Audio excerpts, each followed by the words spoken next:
दाना तूफान का दिखने लगा असर। 120 किलोमीटर की रफ्तार से आया दाना। बिहार में भी दाना का अलर्ट। पूरे देश में दाना तूफान को लेकर चर्चा हो रही है। दाना तूफान की दस्तक के साथ ही लाखों लोग इससे प्रभावित हैं। कई लोगों के आशियाने उजड़ गए तो कई लोग टेंट में रहने को मजबूर हैं। बंगाल की खाड़ी से उठे इस तूफान का असर पश्चिम बंगाल में भी देखने को मिल रहा है। दोनों राज्यों में अलर्ट जारी कर दिया गया है। लेकिन चक्रवाती तूफान क्यों आते हैं? किसने इसे दाना नाम दिया? क्या है इसका मतलब? और यह चक्रवाती तूफान कितनी तबाही ला सकता है, आपको इस रिपोर्ट में बताएंगे। चक्रवाती तूफान दाना अपना असर दिखाने लगा है। दाना तूफान को लेकर सैकड़ों ट्रेनें रद्द कर दी गई हैं, तो हजारों लोगों को सुरक्षित स्थानों पर पहुंचाया जा रहा है। खतरे को देखते हुए एनडीआरएफ की टीमें तैनात कर दी गई हैं। अब सवाल उठता है कि आखिर चक्रवाती तूफान क्यों आते हैं और किसने इसे दाना नाम दिया, और बंगाल की खाड़ी से उठा यह चक्रवाती तूफान कितनी तबाही ला सकता है। ब्यूरो ऑफ मेट्रोलॉजी के अनुसार चक्रवात एक खास तरह की स्थिति में बनता है। ऐसा तब होता है जब समुद्र की सतह का टेम्परेचर 26.5 डिग्री को पार कर जाता है और हवाएं समुद्र से ऊपर की तरफ उठने लगती हैं। ये गर्म हवाएं ऊपर से उठती हैं और नीचे की तरफ कम दबाव वाला क्षेत्र बनता है। जैसे जैसे समय बीतता है, आसपास चलने वाली हवाओं से कम दबाव वाले क्षेत्र में दबाव बढ़ता है। ऐसा होने से चक्रवात की स्थिति बनती है। चक्रवात कुछ दिन तक या कुछ हफ्तों तक बना रह सकता है। अगस्त में आए चक्रवात असना के बाद दाना पिछले 2 महीने के अंदर भारतीय तट से टकराने वाला दूसरा तूफान है। तूफानों के नामकरण का भी एक सिस्टम है। इनके नामकरण की शुरुआत साल 2000 में विश्व मौसम विज्ञान संगठन यानी WMO एशिया और प्रशांत के लिए संयुक्त राष्ट्र आर्थिक और सामाजिक आयोग के तहत हुई थी। इस समूह में बांग्लादेश, भारत, मालदीव, म्यांमार, ओमान, श्रीलंका, पाकिस्तान और थाईलैंड शामिल किए गए थे। हालांकि 2018 में 5 और देश ईरान, कतर, सऊदी अरब, संयुक्त अरब अमीरात और यमन को शामिल किया गया। ये देश अपनी तरफ से तूफानों के नाम देते हैं।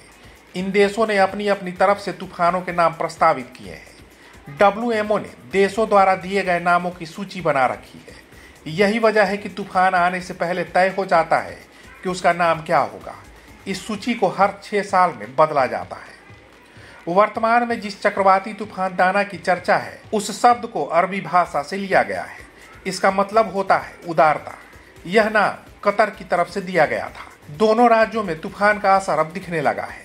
तेज हवाएं चल रही हैं, कुछ जगहों पर बारिश हो रही है। ओडिशा में भारतीय मौसम विभाग की निदेशक मनोरमा मोहंती का कहना है कि चक्रवाती तूफान दाना ने घातक रूप ले लिया है। मौसम विभाग के मुताबिक तूफान 120 किलोमीटर प्रति घंटे की रफ्तार से ओडिशा के उत्तरी हिस्से से गुजरेगा। इलाकों में 30 सेंटीमीटर तक बारिश हो सकती है।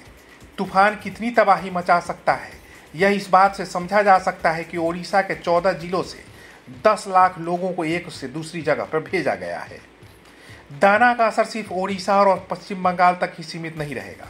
इसका असर छत्तीसगढ़ के मध्य, दक्षिण और उत्तरी हिस्से में भी देखने को मिलेगा।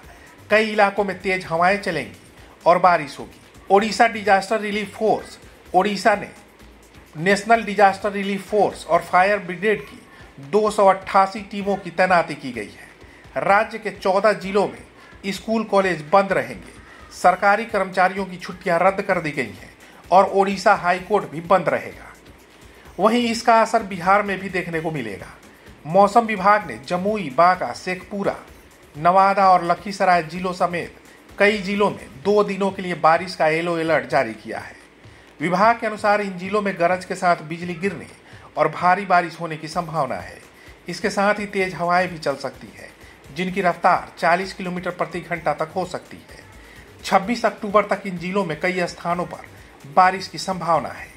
विभाग ने कहा है कि दाना साइक्लोन के दौरान आंधी और वज्रपात से खड़े फसल और वृक्षों को भी नुकसान पहुंच सकता है।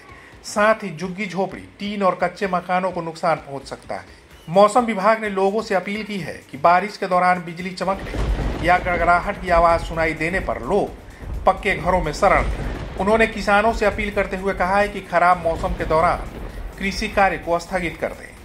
आज के लिए बस इतना ही, लेकिन अगले अंक में किसी और मुद्दे पर चर्चा करेंगे और उसके बारे में तफसील से जानकारी देंगे। लेकिन अभी तक आपने कलम इंडिया न्यूज़ को सब्सक्राइब नहीं किया है तो कर लीजिए, क्योंकि अपडेट खबरें हम ही आपको देते हैं। परफेक्शन IAS, UPSE और BPSC फाउंडेशन क्लासेस के लिए समर्पित संस्थान। यहाँ आपको UPSE selected and interview appeared faculties द्वारा गाइड किया जाता है। Separate batches for Hindi and English medium. 65वीं और 64वीं BPSC एग्जाम में 69 और 107 रिजल्ट्स एवं 66वीं BPSC एग्जाम में 131 रिजल्ट्स हासिल किया है परफेक्शन IAS टीम ने। परफेक्शन IAS, कुमार टार, बोरिंग रोड, पटना। क्वालिटी से कंप्रोमाइज नहीं, अंतर्राष्ट्रीय गुणवत्ता की टाइल्स, सैनिटरी वेयर और बाथ फिटिंग्स उत्पादों के लिए एक बार मौका देकर देखें। श्री इंटरप्राइजेज, सेरा टाइल्स, दिग्गी कला, हाजीपुर।